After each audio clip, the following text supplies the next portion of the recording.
Muito boa tarde, muito bom primeiro dia de 2026 para todos vocês. Que assim seja, que tenhamos um ano bom e que esse ano bom seja o que quer que passarmos juntos. Compaixão, fraternidade, solidariedade entre nós. Será a base da nossa resiliência, será a base do nosso sucesso. Não, é claro, apenas entre nós, muito pelo contrário. Que esse nosso exercício de lidando, aprendendo com a essência da vida, fortalecermos nossas relações de fraternidade e praticarmos, seja estendido a todas as nossas relações, a todos os ambientes que nós frequentamos. Esses são nossos votos para 2026, para todos nós. Muito bem, hoje viemos falar sobre a negação. A negação de Pedro, que encontra um paralelo no negacionismo, para muito além desse negacionismo apontado nas nossas disputas político-ideológicas, mas um negacionismo essencial. Porque a verdade é essa, como temos ressaltado aqui ao longo de diversas reflexões, seja pelo budismo e seu esclarecimento sobre o eu menor e o eu maior, seja na filosofia que fala da aparência e da essência,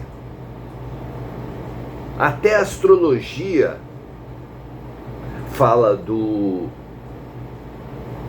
signo principal e do signo ascendente. A psicanálise fala do ego e do self.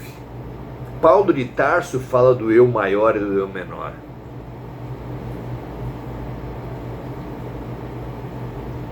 Maria de Nazaré fala que seja feita na serva a vontade do Senhor.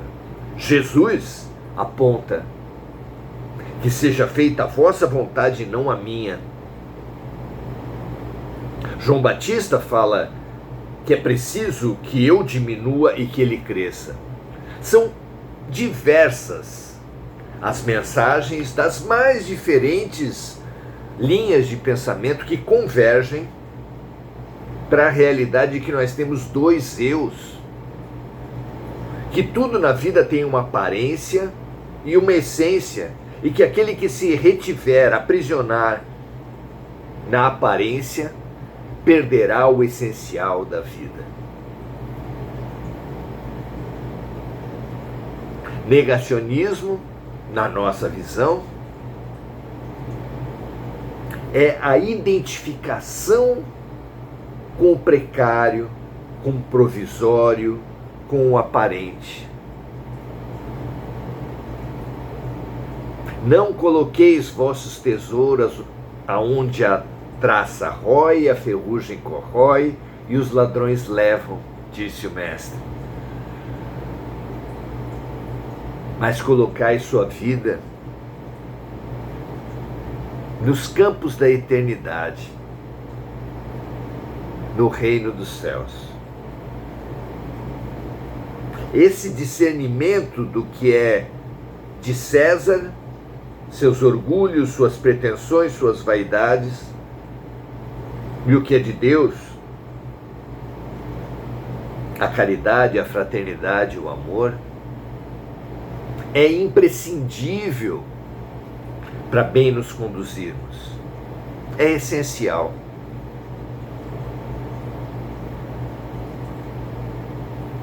Retermos-nos na matéria, pior que isso, identificarmos-nos com esse corpo,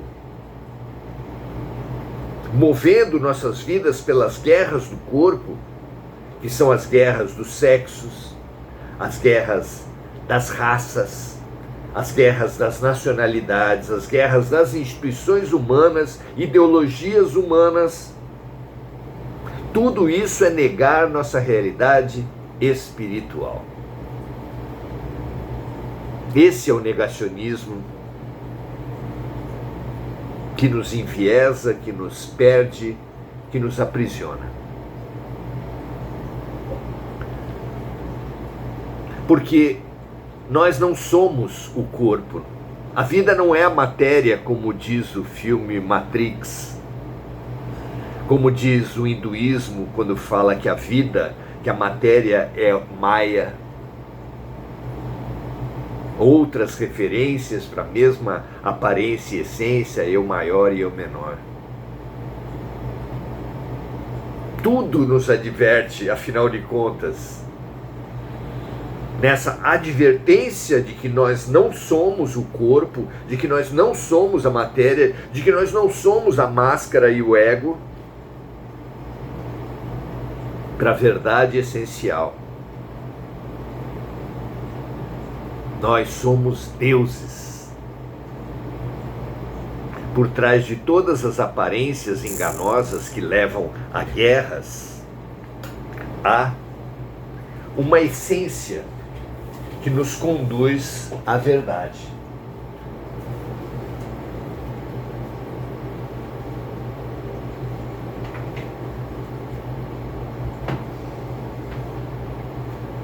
Todos nós, buscadores espirituais, somos convidados por todas essas linhas de reflexão, por esses sábios. Olha o quilate, não é? Jung, Maria de Nazaré, João Batista, Jesus. A abstermos-nos das guerras do mundo. Essas lutas, essas prioridades pelas quais os homens se matam e que nos impingem a necessidade de também nos posicionar, respondamos com Machado de Assis, que disse: ao vencedor as batatas. Eu realmente me abstenho de me posicionar, de guerrear, de odiar as guerras do mundo. Quem é melhor, o homem ou a mulher? Quem é raça superior, o branco ou o negro? Quem está certo de uma nacionalidade ou de outra? De uma religião ou de outra? De uma ideologia ou de outra? Definitivamente, ao vencedor as batatas. Mas isso jamais pode justificar omissão. Precisamos, poupados em nossa energia, em nossa vida, das guerras do mundo, inúteis, superficiais, odiosas. Atendamos a nossa consciência. Cada vez que ela nos chamar, frente a uma injustiça, frente a um absurdo, frente a uma denúncia que precisa ser feita, a um acolhimento corajoso que precisa ser feito em meio às violências. Sejamos nós os corajosos que enfrentam os paradigmas estabelecidos, as guerras inúteis, em busca da paz. Vejamos a questão e vejamos a resposta. A questão apresentada a Emmanuel nesse nosso livro O Consolador. O meu exemplar está já velhinho e eu sugiro a vocês que busquem. Vale a pena uma leitura, um estudo próprio. Hoje,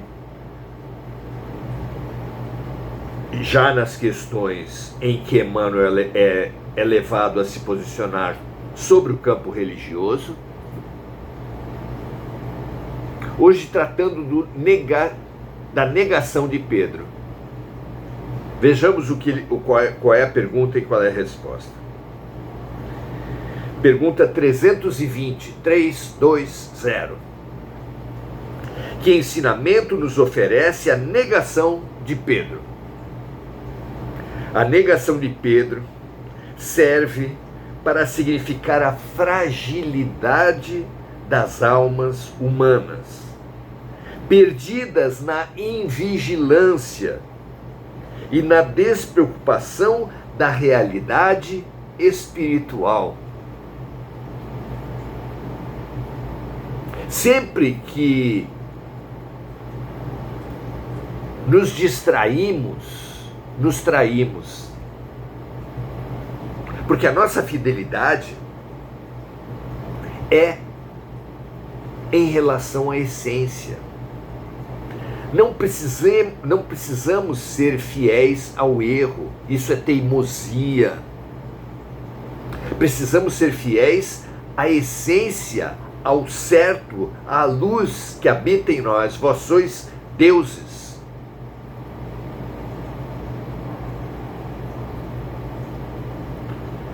Em O Livro dos Espíritos, Kardec pergunta onde estão escritas as leis de Deus, e a resposta é clara. Não é num livro ou em outro, numa ideologia ou em outra, numa instituição ou em outra, mas estão escritas na consciência. É a ela que nós precisamos ser fiéis. Todas as questões do ego, em nós e no mundo, embora mereçam nosso respeito, necessitam da nossa abstenção.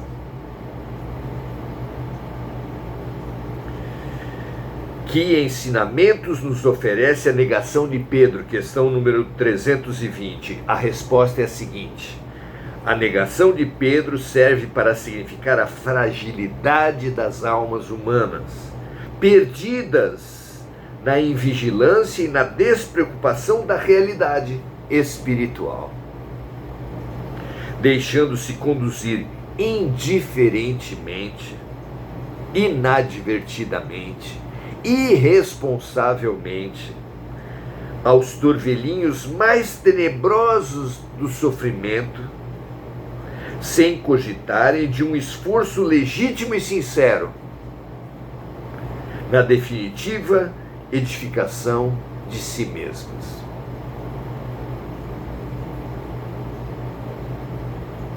Lembra-me aqui a fabulosa e curtíssima oração da sabedoria, que pede a Deus que nos dê coragem de mudar o que podemos mudar. E a verdade é que de todas as questões do universo, só uma nós somos todo-poderosos. Só para uma questão está apenas em nossas mãos mudar, que é o campo das nossas próprias mentes, da nossa própria vida. Tenhamos coragem de mudar o que só nós podemos mudar. Tenhamos paciência para aceitar e respeitar o que nós não podemos mudar. Esse discernimento lembra o do mestre Chico Xavier, que dizia: aos outros eu dou o direito de pensarem como quiserem, a mim eu dou o dever de ser cada vez melhor. E na oração, além da coragem de mudar o que só nós podemos mudar, a nossa programação mental,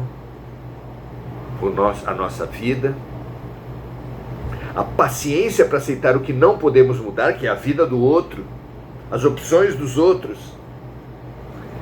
os equívocos dos outros, que não nos cabe corrigir, atentos que devemos estar ao nosso próprio, que aliás a melhor maneira de influenciar bem as pessoas à nossa volta é fazendo bem em nossas vidas. É praticando aquilo que gostaríamos que os outros fizessem. E por fim, a oração pede a sabedoria, o discernimento entre uma coisa e outra, entre o que nós podemos mudar e o que nós não podemos mudar. Vejam, meus amigos, como é importante para bem nos conduzirmos nesse mundo. Na arte da guerra se fala que não se deve fazer guerra grande com um exército pequeno. Paulo de Tarso fala que se felicita por haver lutado o bom combate. O mau combate, aquele no qual já entramos derrotados, é o combate dos ódios, dos fanatismos, dos egoísmos, das vaidades. É como um esporte de luta. A única certeza que tem uma pessoa que entra num ringue de luta é que ele perderá. Que mesmo que ele ganhe por haver infligido ao outro mais dor do que o outro infligiu a si mesmo, o fato é que foi infligida dor a si mesmo e ele com isso saiu derrotado. O padrão perde-perde. Que é pior mesmo do que o padrão perde-ganha, no qual para você vencer precisa derrotar o outro. Esse padrão eleitoral, esse padrão dos esportes, esse padrão judicial. Mas o melhor mesmo é o padrão ganha-ganha, expresso por Francisco de Assis no É Dando que se Recebe, expresso na metodologia dos Alcoólicos Anônimos, que no 12º passo estabelece que você consolida os seus avanços, ajudando outras pessoas que ainda precisam da consolidação que você já conquistou. É dando que se recebe, é perdoando que se é perdoado, é ajudando na transformação do outro que nós mesmos seremos ajudados em nossa própria transformação. Percebamos, evitemos e nos curemos do negacionismo espiritual, desse fanatismo da aparência e do ódio. É urgente. Para bem nos conduzirmos em meio às guerras, precisamos dizer com Jesus: meu reino não é desse mundo. Cada vez que te perguntarem o que é mais importante, um time, qual é o melhor, um time ou outro, quem é melhor, o homem ou a mulher, o branco ou preto, o rico ou pobre, o brasileiro ou o estrangeiro, o de uma religião ou de outra. Meu reino não é desse mundo, a minha luta não é desse mundo, a minha prioridade não é dessas disputas. Nada tem a ver com isso. E na hora em que a nossa consciência, em que a nossa vida se deparar com um animal maltratado, com uma floresta devastada em nome da ganância, como o Brasil infelizmente está se celebrizando no mundo, e nós nos deparamos com a devastação das florestas nos produtos que nós consumimos, nos neguemos, boicotemos os produtos que na sua cadeia de produção tiverem a devastação.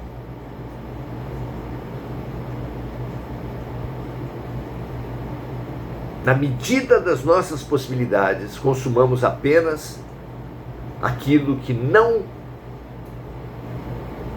pressupor a devastação da Amazônia, do Pantanal, da Mata Atlântica, da Mãe Natureza.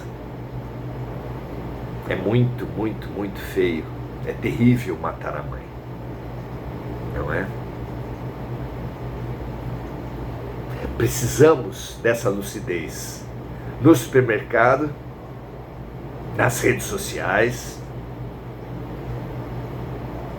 guardando munição, guardando energia, guardando vida para investir naquilo que é fundamental. São dois eixos, dois princípios. Um é a intervenção mínima.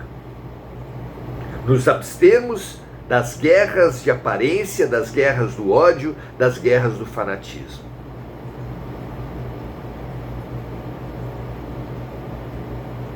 Outro é termos coragem de nos posicionar frente aos absurdos da vida, em defesa da mãe terra, da mãe floresta, da humanidade nas relações e nas causas da vida.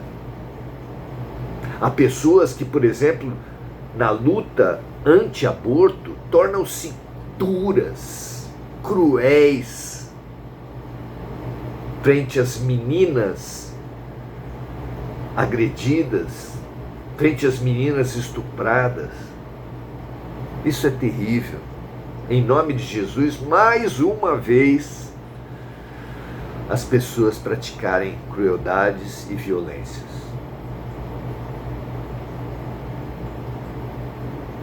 O valor máximo da vida. E quem somos nós para proclamar isso? Apenas para repetir. É o amor. Que o amor seja a nossa bandeira. O amor à natureza, o amor aos animais, o amor às pessoas exercido em compaixão, fazendo os outros o que gostaríamos que os outros nos fizessem, colocando-nos no lugar dos outros, confraternizando-nos em compaixão e alegria, empatia e fraternidade. Uma maravilhosa receita, não só de um feliz 2026, mas da verdadeira felicidade espiritual, segundo os evangelhos de nosso Senhor Jesus Cristo.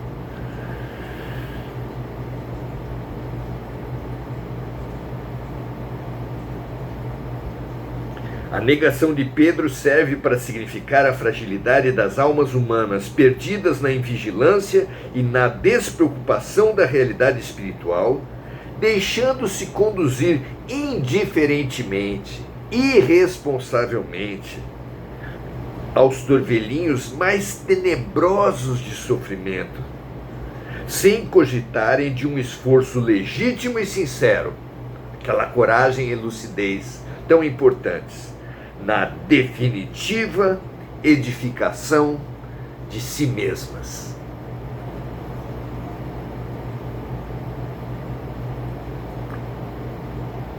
Perceba e lute tenazmente, corajosamente, pelo essencial em sua vida, naqueles que o cercam, em nosso mundo. Paz e bem, um grande abraço a todos, e agora, saudando os amigos que estão conosco. Diana Costa, feliz ano novo para você também, minha amiga. Andréa Santos, feliz ano novo para você também. Muito bom partilharmos dessas buscas pela paz. Suzana Sasaki, muito boa noite, muita paz e muito bem para você. Muita coragem e muita lucidez para todos nós. Marco Aurélio Trindade, muito boa noite. E compartilhem, amigos, sempre que vocês entenderem que um tema, uma abordagem pode ser necessária, pode ser útil para mais alguém. Um grande abraço, um ótimo 2026 para vocês e para mim. Que esse nosso espaço essa nossa academia de espírito nos encoraje a perceber a grande academia de espírito, cujo coordenador é Deus, que é a própria vida. Um grande abraço, paz e bem para todos, e até a próxima.